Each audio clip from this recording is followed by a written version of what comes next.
Hello, everyone, and welcome to this Global Engagement Online Series, or GEOS, a program of the United Nations Association of the USA.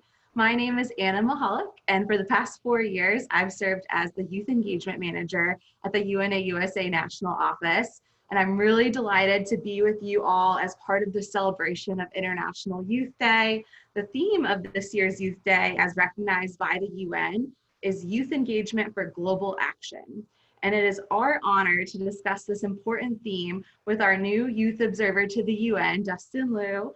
Dustin is the 9th UNA USA Youth Observer to the UN, and each year, just so you all know, we have one young American selected to elevate youth voices at the UN. And this most critical role that the Youth Observer plays is empowering young people to be active participants in fostering a greater global cooperation. Dustin is the right person for this moment that we are in right now. He is dedicated to fostering a community of change makers, both online and in person. And this starts today with all of you and with this program. So throughout the year, UNA USA is here to connect you to Dustin's work and ensure that all youth voices in our network are represented in UN programming. So the goals of our program today is for you all to get to know Dustin a little bit better and what he hopes to accomplish during his term, and for us all to hear directly from you all on what's on your mind. What are you thinking about global issues and how we can support you in your work, in your activism. Throughout tonight's webinar, please use the Q&A feature to ask questions, and we'll be using this for the basis of our discussion in the second half of our program. So now I'll turn it over to Dustin. Thank you so much for that kind introduction, Anna. And while I can't see everyone's faces because this is a webinar, I just wanted to sincerely thank you all for joining us on International Youth Day. My name is Dustin. I use he, his, him pronouns, and I am just so thrilled to be in community with you all today. To start, I want to acknowledge that I am calling in from Long Island, New York, on the traditional lands of the Matinacock people, and pay my respect to elders, both past and present. I'd invite everyone tuning in to just take a moment to consider the legacies of violence, displacement, migration, and settlement that shape the various places of which we are part. And we hold these histories as we engage in group processes of reconciliation, healing, learning, and growth. So I'd invite you to just take a moment and acknowledge those feelings.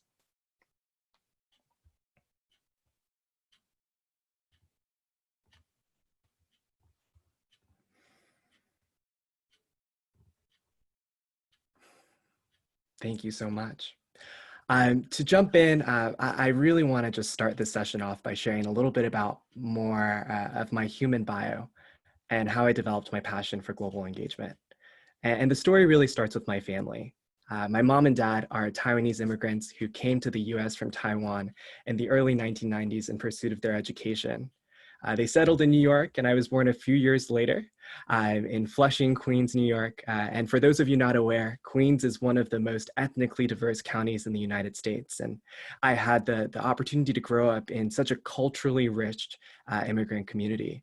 Life consisted of Play-Doh and a lot of Pokemon growing up. This is me and my big brother with our favorite t-shirts.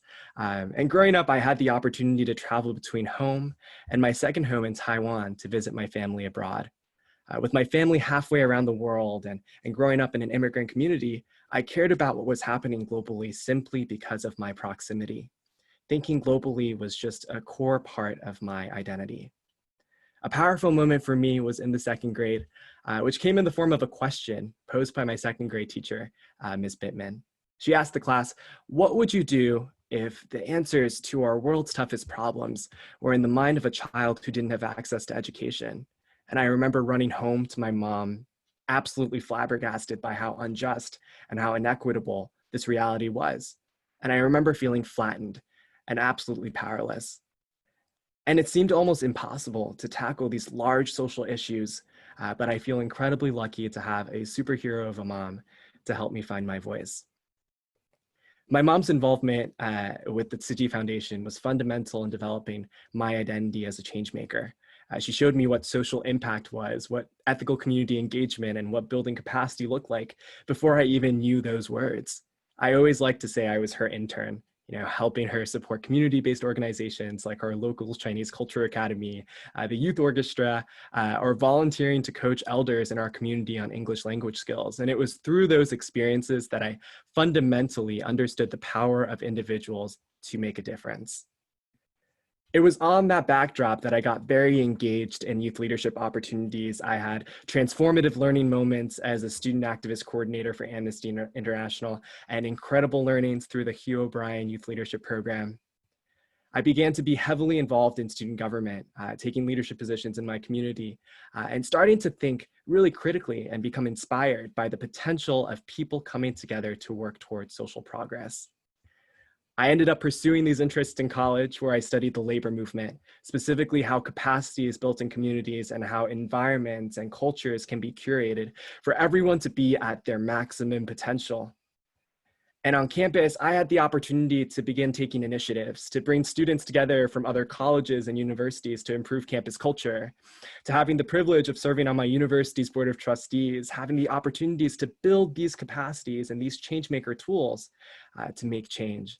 And I was lucky enough to have the incredible opportunity to go abroad and do community engaged work in communities and countries like India, China, and most recently, Malaysia. And within these experiences, I fundamentally became inspired by the potential of young people to become agents of change. I became passionate about democratizing the opportunities that I had, which leads me to where I have taken my work today, focused on activating youth. And it was through these experiences that I realized that, people who solve problems don't simply wake up and believe that they can solve problems. They must first arrive at the belief that they can solve problems. And the belief does not emerge suddenly. The capacity to cause change grows in an individual over time with small scale efforts that lead gradually to larger ones. And that's the reason I'm pursuing a degree in higher education. I'm interested in higher education as a lever for social change and really liberating and leveraging the youth voices that are so important in our community. I am committed to playing a role in creating these opportunities for young people. I've taken on pursuits to meet these goals through workshops and K-12 partnerships to provide students pathways to build change-making competencies, and it has led me here to this position and with all of you tonight. I strongly believe that it is through active participation in social change efforts that our capacity to make change develops. And I am just so looking forward to having the chance to join your change-making journeys in the coming year to move us towards building a better world. Now, I know that I've been talking for quite a bit, and now that I've shared a little bit about me, I would love to know who else is on the call. So Anna is going to help us launch 2 questions just to get a sense of who's in the room and see where folks are calling in from. So I'm going to pass it over to Anna to launch the polls. Feel free to respond, and we'll have a moment to see where folks are from. Great. The poll is now live, and we're asking everyone to share what category you fall in. If you're a K-12 student, if you're a college student, a young professional, adult ally, or if you identify with another category. And then we'd love to know where you're calling from. And I will be able to read out, who's responded so far. We have over 50% of the vote in, so keep those responses coming. We were really excited to get to know who's on the call. We have just 30 more seconds. 75%. Can we get to 80? We're over 80. Just a few more responses coming in, and then I'll be able to share the results with everyone once we're at 90%. All right. I'm going to go ahead and end our poll and share results. Awesome. And I just want to read out these results. On the call tonight, 29% are K-12 students, 13% are college students, 38% are young professionals, 20% are adult allies. Thank you so much for joining us. Where we're calling in from, most folks are calling in from the Northeast, followed up by the Midwest, 36%. We have 4% calling in from the Southwest, 11% calling from the West, 7% calling from Southeast, and we also have folks from outside the US. So it is just so incredibly powerful to have such a diverse group of leaders on this call. This International Youth Day is particularly powerful as it falls on the 75th anniversary of the UN's founding. And at this point, I'm going to stop sharing the poll and take a moment to switch over to the UN 75 findings. To help mark this 75th year anniversary, Secretary General has launched the UN 75, and I wanted to just take a few moments to explore together the input that UNA USA members have been able to gather from the field. In just a moment, you will have a chance to see an overview of the UN 75 American Voices report. Over the past few months, UNA USA members have held over 80 consultations. We've engaged 1,850 participants in 50 plus states and territories, and we have been engaged in conversations around three key questions. Are we on track to secure a better world? What kind of future do we want to create? And what action is needed to help us achieve a brighter future? And when we're asked, are we on track to secure a better world? This is a really astonishing statistic that I wanted to bring attention to. 77% expect a worse world based on current trends if we don't do something different. And this is really where youth voices come in. We have the ability to step up and act. Participants cited the following barriers to a better world, from lack of leadership to limited and declining resources. These are all things that we really have to keep centered as we move forward towards meeting the Sustainable Development Goals. The second question of what kind of future do we want to create distilled America's vision for the future. What was really exciting was that almost half of the consultations reported quality education, reduced inequalities, climate action and peace, justice, and strong institutions as critical for the future.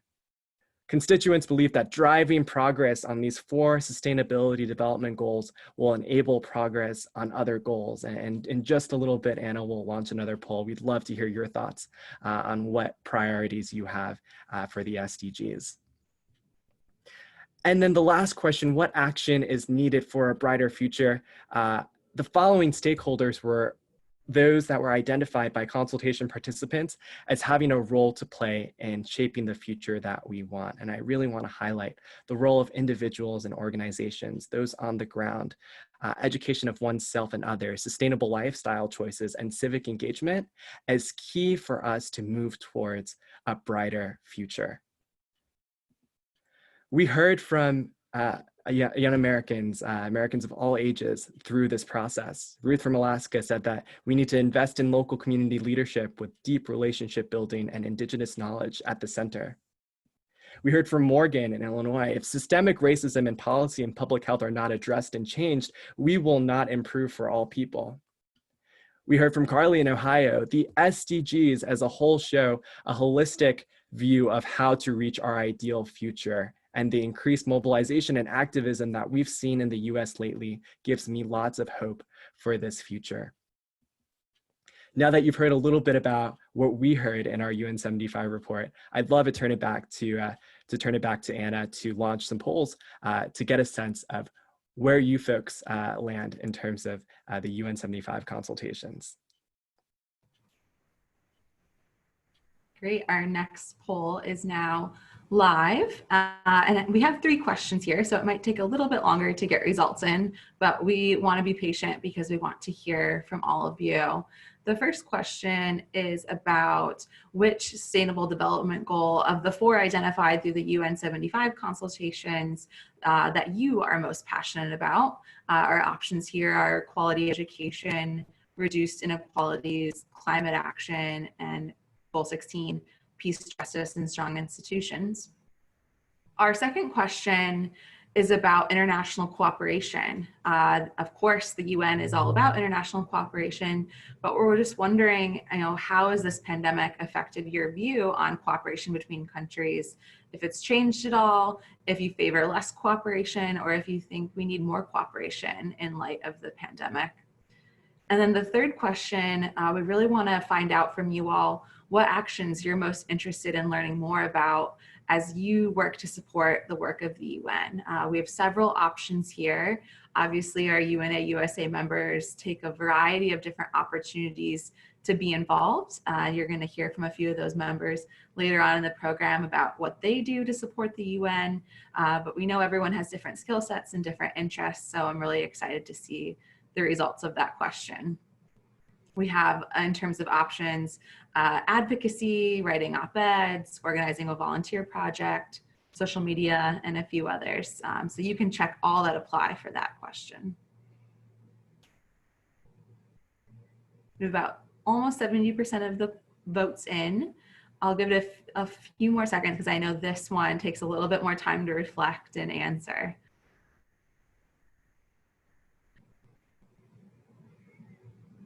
And thanks everyone for interacting with these questions. It really makes for a more engaging discussion and allows us to focus on the interests that you all have.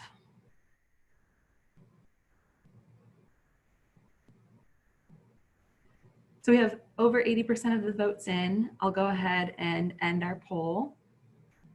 You can always type in the chat box if you didn't get to answer your question or you want to elaborate on it, and I'll share the results. Thanks so much, Anna. Just to provide some voiceover over these results.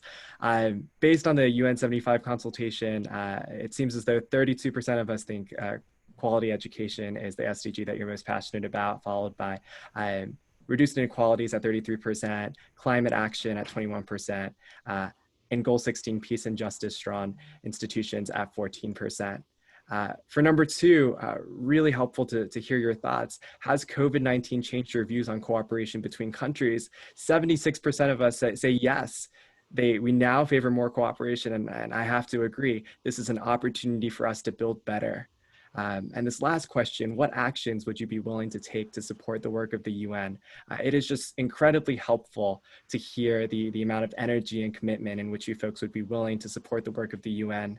I so look forward to working alongside all of you to do all of these things, from advocating to members of Congress, to writing op-eds, organizing volunteer projects, working with our local UNA chapters, posting on social media, and even attending UN events. So looking forward to taking that feedback and creating opportunities for us to do that moving forward. At this point, I would love to pivot the conversation and share a little bit about my goals for the coming year and the listening tour I hope to launch as we begin my year as Youth Observer. So to start, I would love to provide a high-level overview of 3 goals I have during my term as Youth Observer. The first is to amplify youth leadership. I mean, from the youth that I've already talked to in our network and beyond, I really want to take the platform and highlight and shed light on the amazing work of youth leaders working towards the Sustainable Development Goals. The second goal I have is to activate youth.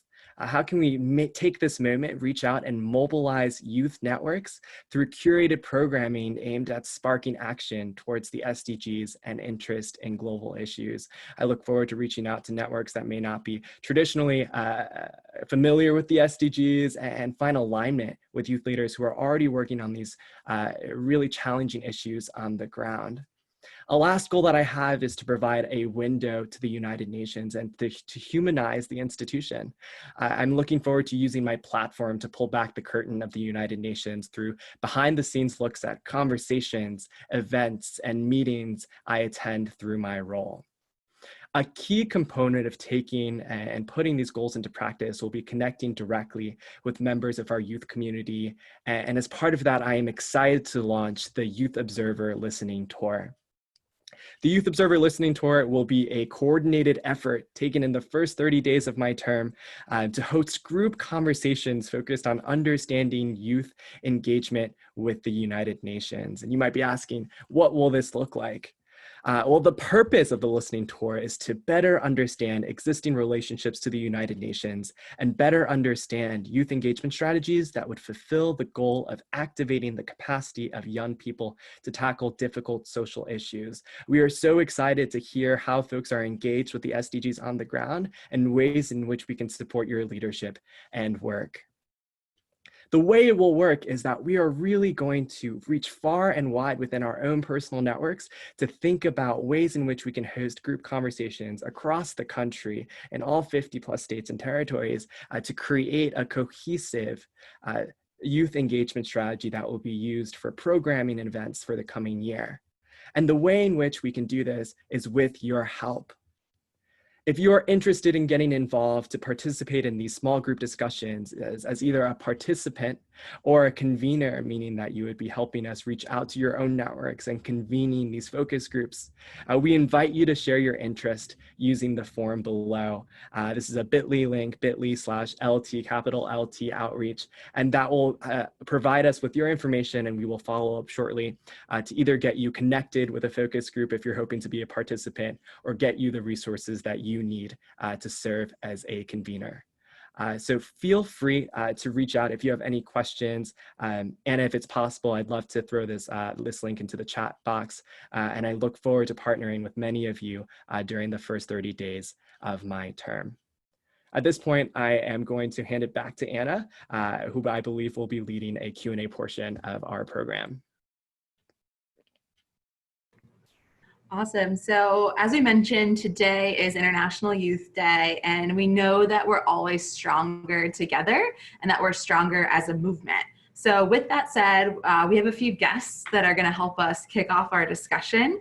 And we've invited a few of our UNA USA youth leaders and young professionals to join us. So they'll be able to turn on their cameras now so that we can see their faces and get to know a little bit more about their stories, because they have really unique perspectives on how they've worked with UNA USA and how they've worked with the UN in the past. And they have a few questions for you, Dustin, to help kick off our discussion.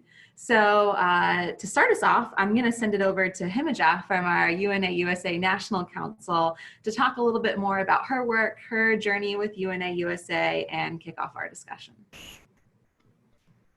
Hi, everyone. Thank you so much, Anna, for the introduction. So my name is Himija. Just like Dustin did, I'd love to take a moment to acknowledge the land that I'm on today. So I'd like to give recognition to the Algonquians and the Nipmucs who originally inhabited the land that I call home today. So a little bit about me. I just graduated from the University of Connecticut. I got my swag in the mail to show it. And honestly, going to UConn was such an eye-opening experience because that's where I also found out about UNA USA.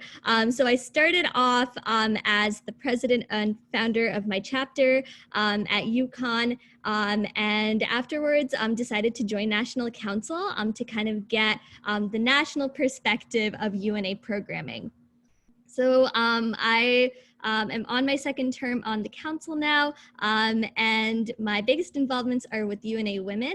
So we do a lot of programming for that, highlighting different gender issues and really talking about the inequalities and potential solutions for really bridging the gap. And also, I'm also part of UNA the UNA Youth Engagement Committee. So that's really great, connecting with our youth members around the country.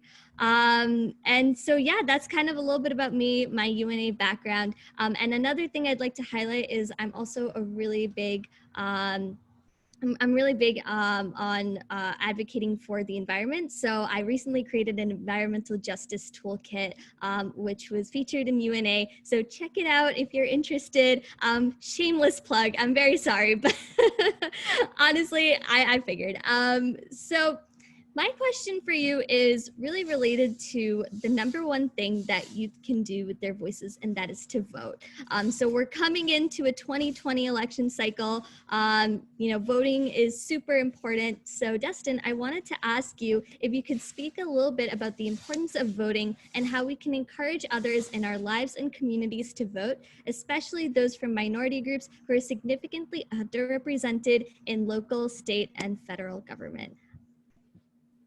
Thank you so much for that question, Himija, and thank you for your leadership. The toolkit is absolutely awesome. 10 out of 10, please check it out. To start answering your question, I would just love to first name that young voters are an extraordinarily powerful political force, but we are not utilizing our voices to the fullest extent.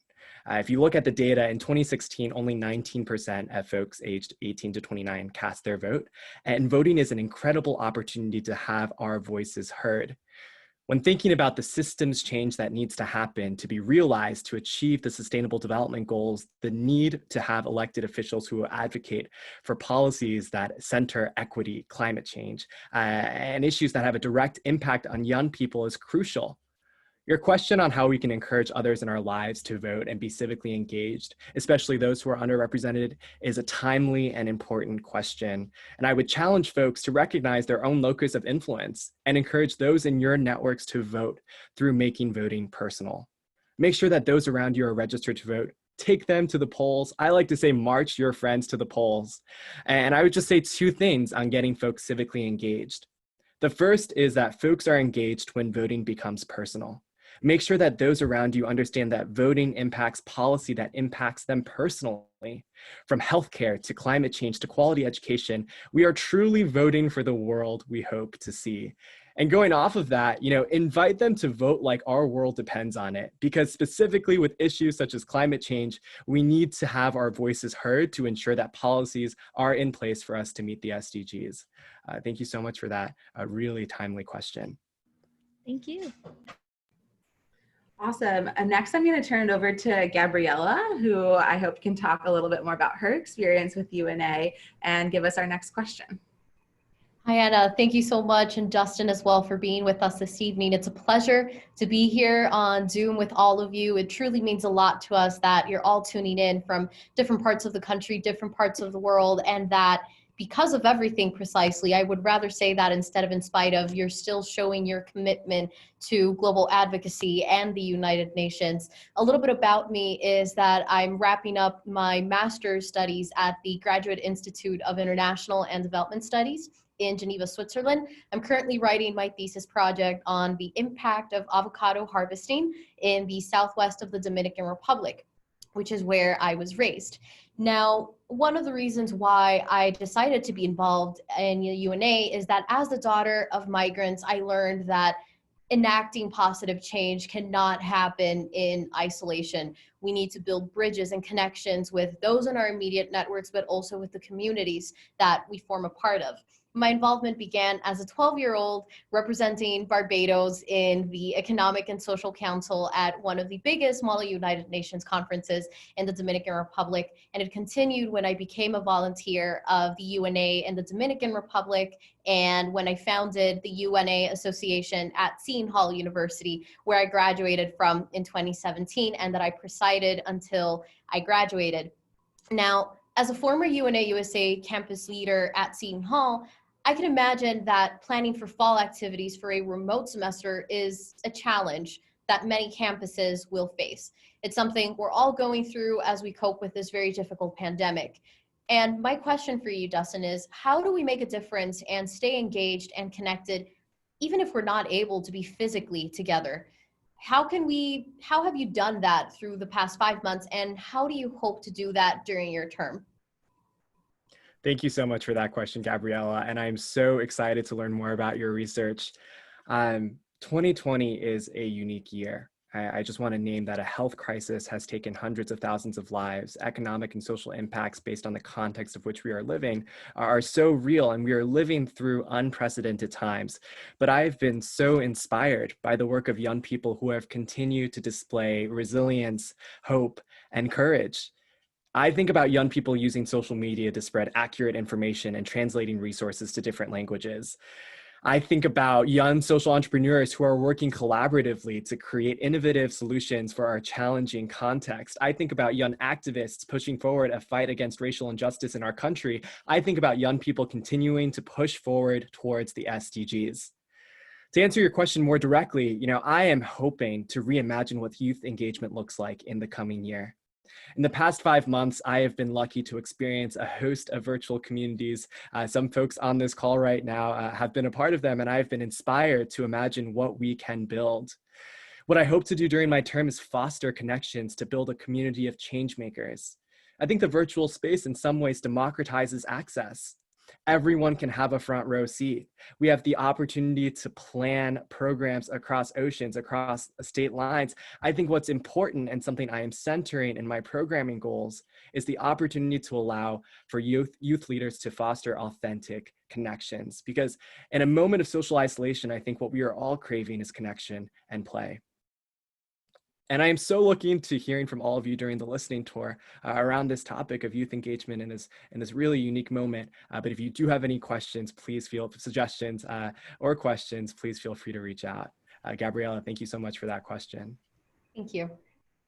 Great. Our next question comes from someone I was able to meet in person. I love when I get to meet our UNA USA members in person. We hung out at the UN Civil Society Conference back in Salt Lake. But David, tell us more about you and your question for Dustin. Yeah, no, of course. And I don't know how to follow up with such a great response from Dustin that he just gave. But so my name is David Acosta. I am currently pursuing a master's degree at Harvard University in international relations. I have always been passionate about international organizations, American foreign policy, kind of what is the role of the United States in an increasingly modern and diverse world in which really all the nations and peoples are rising up in this era of globalization. And for the past couple of years, as Anna kind of touched based on, I have been attending global engagement summits.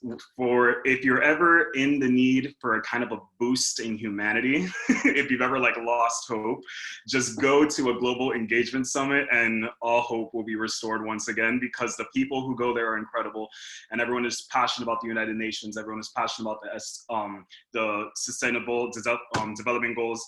So it's really quite an experience, and I definitely recommend it. I know this year will probably be virtual, but it's gonna still be just as great, I'm sure. I actually have a question which is really focused on youth and on today's Youth Day. What do you, Dustin, think are the greatest challenges to youth voices on the international stage today? And how can we work with you this coming year to overcome those challenges? We really need to be focused on kind of breaking down those barriers and kind of what you said earlier, how this moment in time with technology and everything has really democratized a lot of these processes that before used to have barriers. So kind of how can we overcome some of the challenges that are still present today? Yeah, David, I really appreciate that question. It's an important question that I've been thinking about as well. I think two things come to mind in terms of challenges for youth engagement and youth leadership. The first challenge that comes to mind is the presence of superficial representation.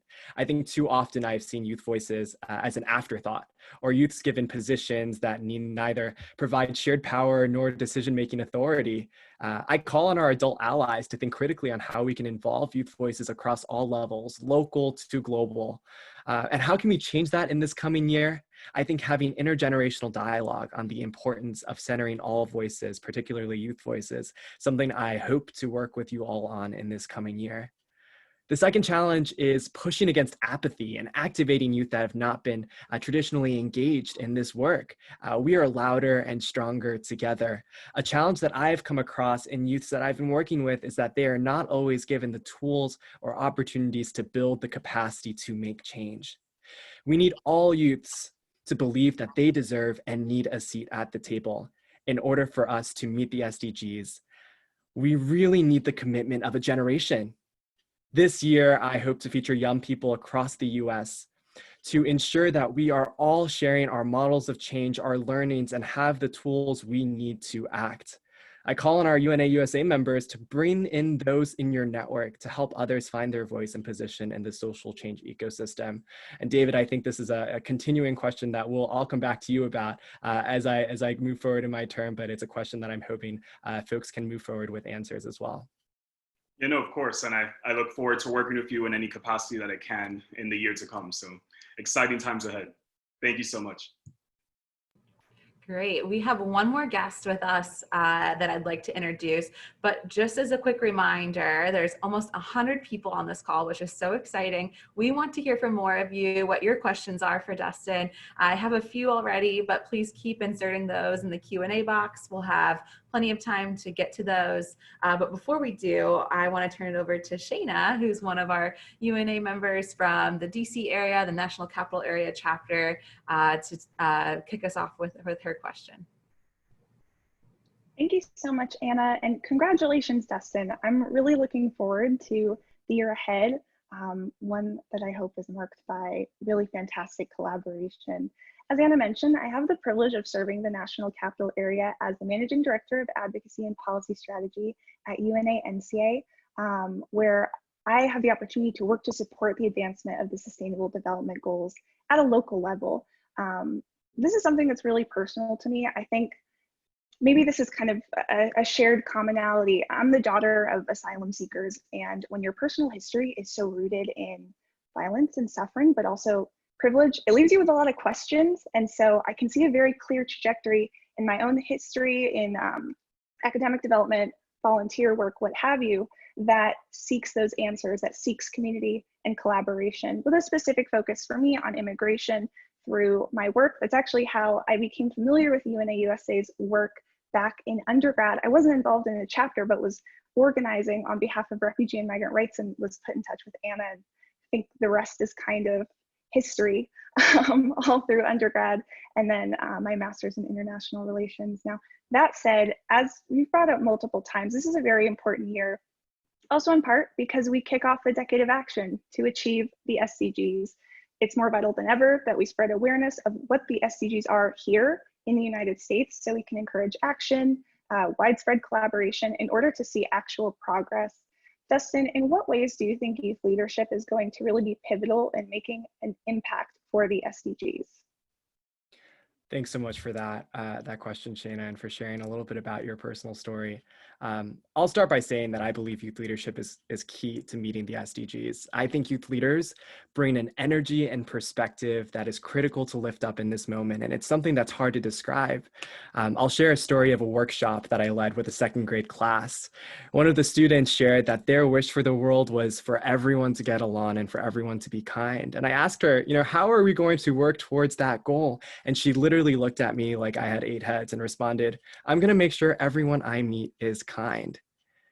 And in an interesting way, I think that is the power that youths bring. It's an energy to believe in what we can work towards that youth leaders bring. We need to believe that we can build the future we hope to see, and we need to do that together. So I really think it's the energy and the creativity and the innovation that youths bring to the table. All right. Well, thank you to all of our guests. We really appreciated hearing more about your story and offering your perspectives on this.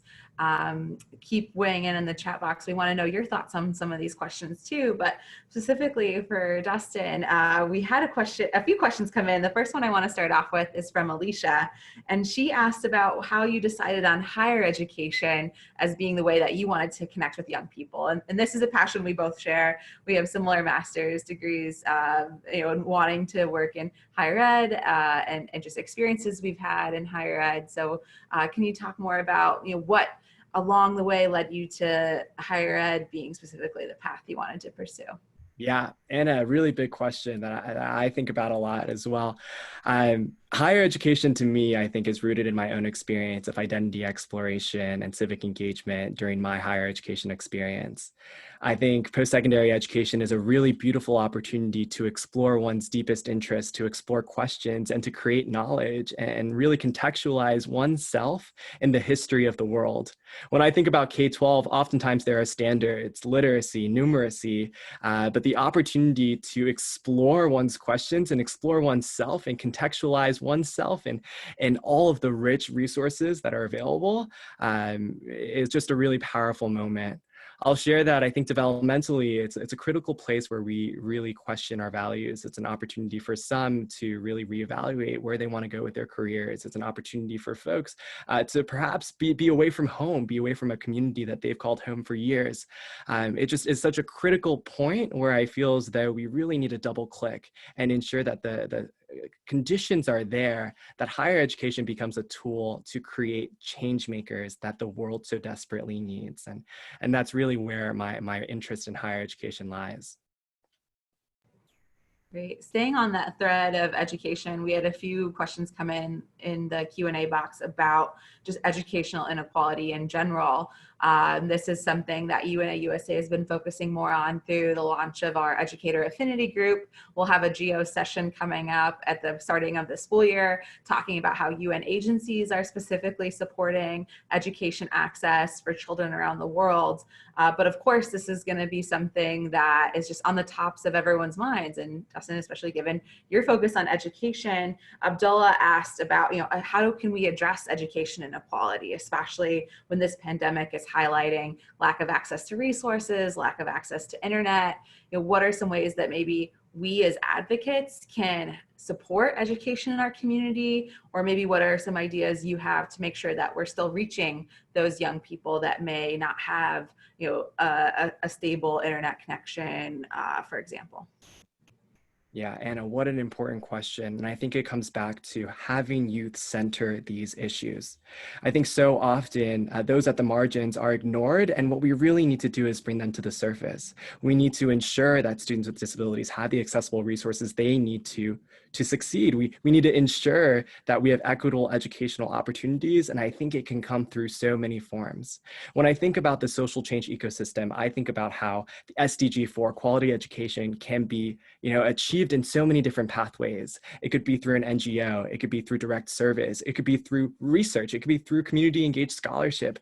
And I think it's interesting, in this moment, thinking about the SDGs, to really critically think about what our role is in that sustainability development goal. I would ask, members who are curious about inequities, how can you match your gifts to the needs of the world? And in that moment, there's a beautiful moment of purpose. And I really think that is what I'm hoping to do during this term as well.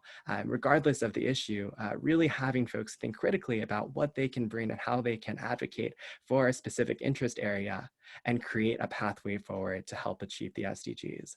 Specifically about inequities in education, I think that it comes down to policy. I think it comes down to access. And I think it comes down to the need for us to reevaluate where power is within our society. And I think it's a longer conversation to have. Abdullah, I'd love to connect with you offline a little bit more about this. It's one of my favorite topics to talk about, but I'll leave it there for now. Thanks.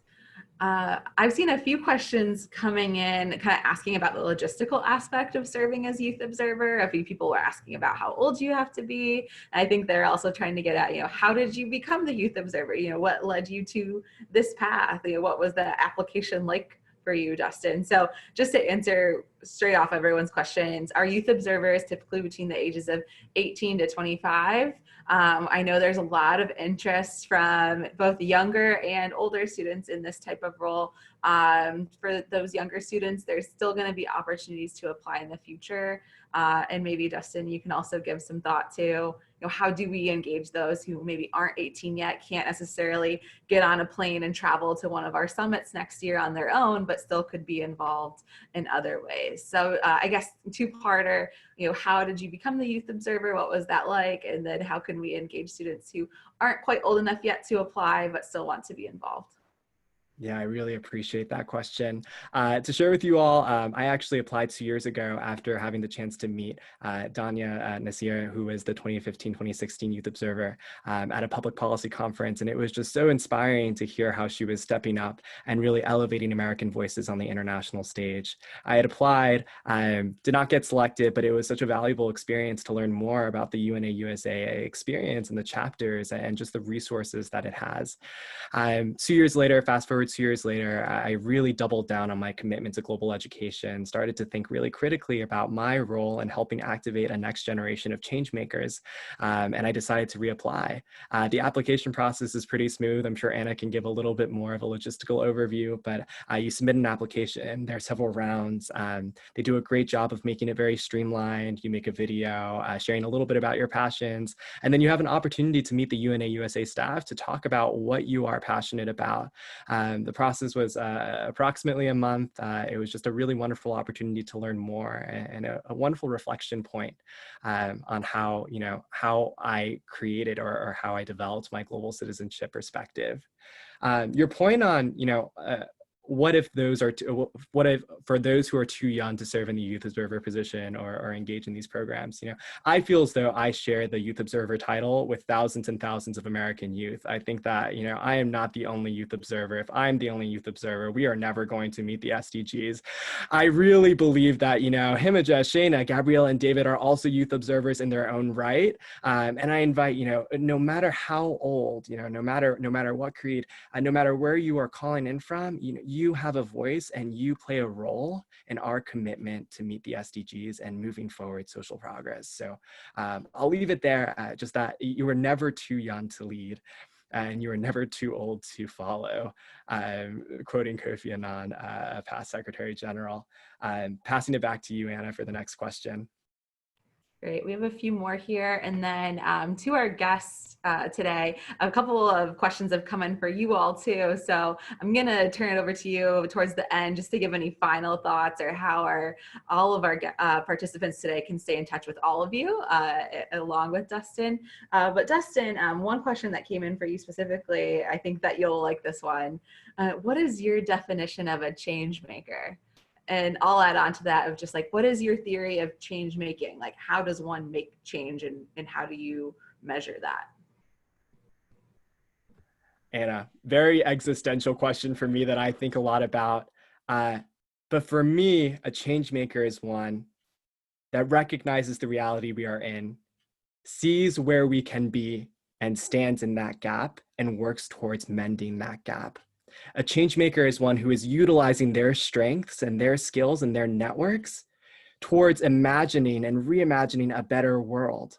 For me, the change makers that I meet come in all different forms. Some are researchers, some are nonprofits, some work in nonprofits, some work in venture philanthropy, others work in higher education. And I think what's so amazing about the changemaker networks that I've been a part of is the opportunity to work collaboratively and to recognize that there is an ecosystem of social change. Social change looks different depending on where you are, who you are, and what gifts you bring. And I think it's been really fabulous for me to work with youths and identify, what strengths they bring and how those meet the needs that we so desperately need to reconcile. So, and a change maker, I think it is many forms, but is one who is willing to take a stand and stand in that gap. Yeah, and we have, of course, many change makers on our call and on our guest panel tonight. And because so many questions have come in for the four of you, would love to just turn it over to you one last time, just to give any last second thoughts you have, quick reactions. Specifically, a lot of people are just asking, how can they keep working with you? Himija, how can they work with you on UNA Women? Shayna, how do they work with you on, especially your immigration and migration interests? Gabriella, you've been able to do this work from, across the world. David, your master's program is so interesting. So just very quickly, how can our audience stay in touch with you past tonight? Himija, would you mind kicking us off? Absolutely. No, honestly, when I first got started with UNA Women, I didn't really know what to expect. I wasn't really familiar about gender issues. Being a woman myself, that's kind of surprising, but it wasn't something that we talked about in school. And so I was really unaware of it. So one thing that I would say is, stay in touch with UNA Women, look on our website. We have so much information. I'll put my email in the chat box as well. Please reach out to me personally. London Bell, who's my co-chair, and we try to post programming. We recently had an Instagram live session to talk about our insights from attending one of the high-level meetings at the UN on gender equality and really supporting women and girls during this pandemic. And so honestly, the way I like to frame it, and I'll leave it at this, is that, when we talk about gender equality, we're talking about its relation to climate change. We're talking about its relation to education. We're talking about its relation to the workplace. And so without realizing Sustainable Development Goal 5, we really can't recognize any of them. So it's a really cross-disciplinary issue and a multidisciplinary issue that, it's really incredible to explore and learn more about. And I'd be happy to facilitate in any way I can. So I'll put my info in the chat box. Thank you so much. And Gabriella, would love for you to add any final thoughts that you had.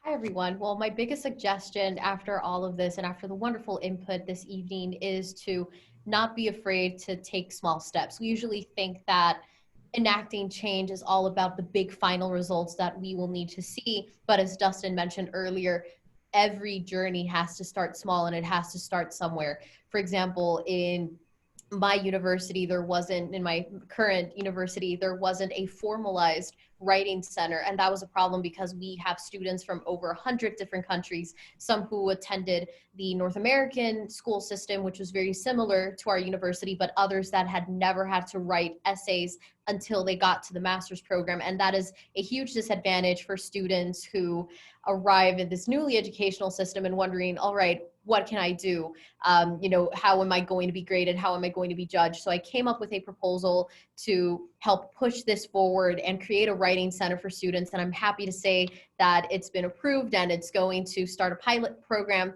next year. So really look at the needs in your community and don't just feel bad about what is missing.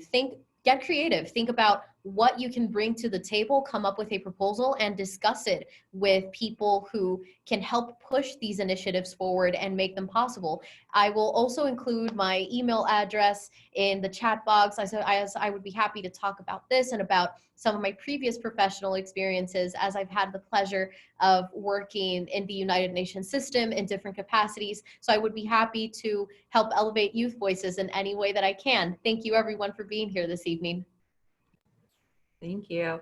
David, as I turn it over to you, it really reminds me, going back to our audience question earlier, one of the top ways folks wanted to support the work of UN was attending UN events, and you have attended so many. So, any final thoughts you have about people putting themselves out there, how to find these, how to get more involved? Definitely get involved with UNA USA. Definitely get involved in any webinars or any events that is always being promoted on social media. I know Anna is always busy promoting a whole bunch of events and ways that you could really engage with the network. And with regards to my advice this year, it is 2020. My only advice is register to vote. Make sure you are ready to vote to bring the change you want to see in the world, and not just vote come November. There's primary elections coming up. There's always local elections within your local community. I'm from Miami. Right now we have a primary election and also local elections for the mayor and little state house reps and school boards, and every election matters. So just make sure you're registered to vote if you're not registered to vote. And of course, if anyone would want to reach out to me, if anyone would want to send me an email, follow me on social media or anything, my is @DavidSalacosta, just my full name, across every single social media platform. LinkedIn, Instagram, Twitter, Facebook. Feel free to add me anywhere, and I'm more than happy to help and assist in any way that I can. Thank you. And then finally, Shayna, final thoughts from you. Thank you so much. It's really been such a privilege to be able to participate in today's conversation, to hear from you all. Final thought, because it's something that actually comes up quite a bit when working with young people in our community. Two things. One, you know your community best. We don't have to look overseas to identify the issues that matter to us. Gabriella, you were saying, look at what the needs are within your vicinity, within your neighborhood. And Dustin, it really resonated with you saying that we're all youth observers. Don't gatekeep yourself. You don't question, am I an advocate? Am I a change maker? You are. You're here. You're a scholar, a leader, a driver, an innovator. So stand in that truth. I feel like I'm getting a little inspirational, but I do mean it, even if it's cheesy. Stand in your truth, stand in your power, listen to others, listen to yourself, and hang in there. It's hard work. I think community is not only essential to drive change, but to also take care of ourselves and take care of one another. So be kind to yourself and to others. Thanks. Thank you so much. And one more person I think we need to recognize tonight. I didn't let him know I was going to do this, but Marco Sanchez has been working with UNA USA as a staff member for the past 2+ years, and he's also previously served as a UNA USA campus leader. His last day is on Friday as he transitions to a really new and exciting opportunity with the upcoming campaign cycle. But just really quick virtual round of applause for Marco, and just wanted to thank him for everything he does for UNA. And we were just saying how exciting it is that in his last week, he gets to be part of this International Youth Day celebration. Thank you everyone so much for being part of the discussion. Dustin, I'm gonna leave you with the final word, but just really quick, some announcements for everyone. Please make sure that you're involved in UNA USA as a member. If you haven't registered as a member yet, it's free for anyone 25 years and younger, so you can join on our website. And then also we'll have another GEOS program on the intersection of arts and social justice coming up later in August. And I mentioned the education focused GEOS that'll be in September. So more programming to come, really great discussion tonight. And Dustin, we're just so excited to have you as our Youth Observer this year. Thank you so much, Anna. And I just wanted to thank everyone for joining us tonight. Happy International Youth Day. And I look forward to working with you all in the coming year. Have a good night, everyone. Bye, thank you.